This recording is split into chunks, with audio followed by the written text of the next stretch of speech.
Hello and welcome to the weather update. It's about 7:30 on September 12th, 2019, and kind of just a gray, miserable day across our area today. Started off muggy, got a little less muggy, but it's still kind of muggy out there. It's a little cooler, and you can see the satellite tells the story. We have this very, very slow-moving cold front that is just inching its way southward. Fortunately for us, at least, it avoided us getting too hot today. Folks in New Jersey were not so lucky. So let's take a look at the Ventus sky, and we're going to actually take a look at this over here. It's misbehaving. So let's take a look at the Ventus sky here, and we'll show you the temperatures here across the area. So temperatures have dropped now into the upper 60s, but it's kind of just really humid out there. A little warmer, of course, in Tom's River. I want to take you back to around 2 o'clock, though, this afternoon, because there was a much clearer difference as to what was going on. As the front was moving across Long Island and temperatures were in the 70s, it was still pretty hot in Tom's River with temperatures in the mid-80s. You could just see this progression of this front throughout the day. You can look at the dew points as well and show you also the progression of this front. Drier, not really that much drier. I think the temperatures was actually more of a you could really see how it changes with the temperatures. All right, so as we went into 4 o'clock, you could see the heat gets pushed back to the south. This is, like I said, a backdoor front. It's coming in from the northeast. So let's see if we can actually manage to get some observations or not. It hit 80 at Islip, by the way, so that I already have. Got that earlier, but let's see if we can get the information for Tom's River without getting a problem. All right, it's working again. But the temperature's not available. Let's see what it hit. 88. So, yeah, 88. So it was much hotter in Tom's River today. Not a surprise. Look at some of these dew points up there. So, what a brutal, brutal place. So let's go and take a look at the radar. And there are a couple of showers and even some thunderstorms. Maybe even some severe thunderstorms over the southern part of New Jersey. But for us, just a really miserably cloudy day. And now it's drizzling out there. So it's really just miserable out there. It's drizzly, it's cool, it's damp. It's not pleasant to be outside. And you got this easterly wind because, again, you got this really slow-moving backdoor cold front that's coming through. So let's take a look at the GFS. Now, I'm not really. I'll go a little bit. I'll look at the whole thing, and then we'll mainly focus on the weekend. And the reason why we have to, I'm going to do the whole thing toward the end. Let's focus on our area right now for the weekend. So we have this front that's trying to move through, and you can see here, looking at the dew points, you can see there's drier air up to the north, and that should seep on down for tomorrow. You can see we got this high kind of building over New England, which will bring us easterly winds, but lower dew points, much more comfortable air, probably a little more humid in New Jersey, but a little better toward the north, but it'll be a much more comfortable day. And then on Saturday we start seeing those winds come back from the south again. The humidity starts to rise, especially into the afternoon. Dew points going to the mid 60s, but this is another front that's coming through, and then it's again crawls through on Sunday, kind of gets hung up a little bit, and then finally gets more of a stronger push for Tuesday and to Wednesday and Thursday and Friday. So next week could have a lot of nice weather, perhaps. Depending on where that high sets up, we could have an extended period of nice weather. So let's look at the temperatures. So as we go into tomorrow will be a cool day, despite the sun being out. We're only going to be in the upper 60s and low 70s, so we'll be very comfortable. And then for Saturday, temperatures remain. Maybe you'll get a little warmer, in mid-70s maybe. For Sunday, it gets a little hot again ahead of that front, so temperatures could be in the low and middle 80s. And then as we go into Monday, we're still a little warm, and then we beat back the heat a little by Tuesday, Wednesday, and Thursday. We're really dealing with some nice weather. Maybe it gets a little warmer toward the end of the week. So let's go and look at the sky conditions. So we'll see. We're going to have to look at several models for this because there's some differences. Unfortunately, the GFS does not get rid of the clouds for us. Keeps high clouds around. I mean, the sun will be out, but there'll be high clouds around, kind of filtering in and out. Unfortunately, according to the GFS, anyway. And then plenty of clouds for Saturday. Plenty of clouds for Sunday. We may try to push them south on Monday. And Tuesday, maybe some clouds. It might be overdoing these high clouds a little bit. Thursday, maybe clears out a little more. Friday. So we could have some sunny, a nice period of clear weather going into the middle of next week, hopefully. Um, Hopefully, right? Because it's just been junked up all weekend long, which is, I mean, all week long, which is the last nice day we had was Saturday.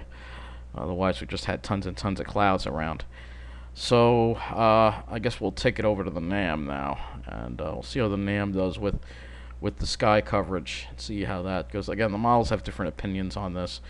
As we go into Friday, you can see the NAM keeps the cirrus around. Unfortunately, it doesn't really clear us out. Maybe late in the afternoon we can get rid of some of it, and then it comes right back at us on Saturday. So what I also want to look at is the dew points on the NAM, because sometimes they have different opinions here. So you can see we have an easterly wind, becoming maybe a little more southeasterly toward the afternoon, and then it becomes more southerly on Saturday, and that's as far as it goes. Goes up to Sunday, and that's it. Well, we'll have to see what happens with the sky conditions tomorrow. I'm hoping it'll be at least decent enough, though I can maybe get to some pine barrens. Hopefully, it's been almost a week already. Which is too long. So we'll look at the precipitation now. Chances on the NAM. So you can see, it shows that showers along that front, but that front sinks south. We don't have any precipitation tomorrow. We could have the chance of some maybe spotty showers early Saturday morning, maybe. A chance. Might be being overdone. And there's that front that might come through on late Saturday night, Sunday. We may have to watch out for some thunderstorms with that.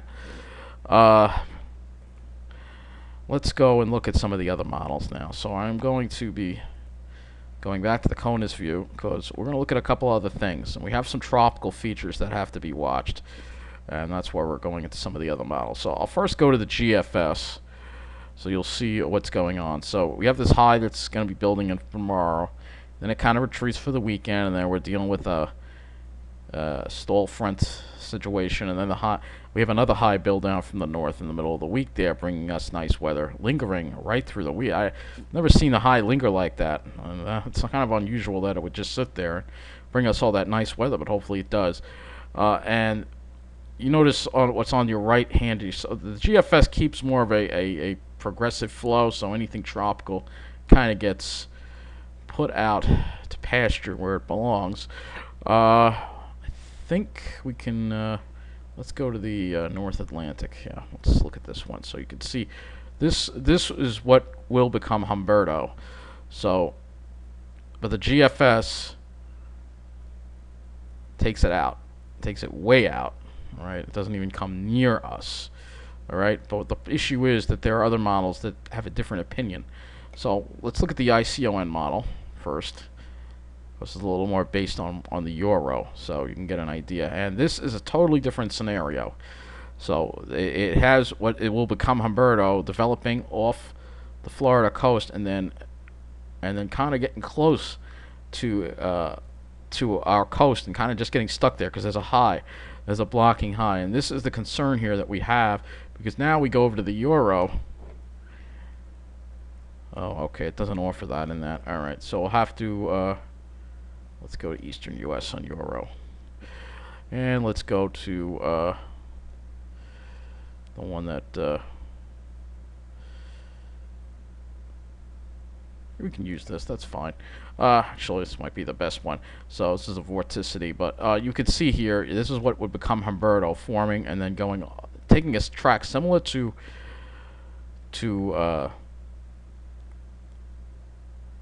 can't believe I forgot its name already. Oh my god, I am so tired. Dorian. I do apologize. It's trying to take a track similar to Dorian, which would be terrible, but it doesn't strengthen it until it gets close, and then it kind of threatens us here, because you have that high, but it does keep it offshore, and then there's something else forming. So the tropics are going to have to be watched. That's the main thing. We got a long way off. We can look at what would become Humberto, and this is tropical cyclone 9 here. This is the, let's go to the warning cone static images here. So you can see this is what it would become. It kind of has it going over as a depression and kind of staying very weak, but the euro seems to strengthen it a little more. We're going to have to keep an eye on it. This is the last thing the Bahamas needs, is another storm going, even if it's just a tropical storm. It's the last thing that they need. But this area is going to have to be watched. And this could threaten Florida as well. It's just going to have to be watched. Let me go back to the tropical tidbits. We're going to look at the current storms. So we can take a look at potential tropical cyclone 9 on the satellite, and then I'm going to wrap up this weather update. So here, we're waiting for it to load here, but you'll see in a minute. There it is. You can see some convection going there.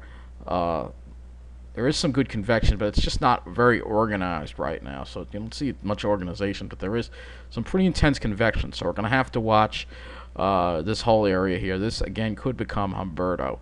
So that does conclude this weather update. Take care, and thank you for watching.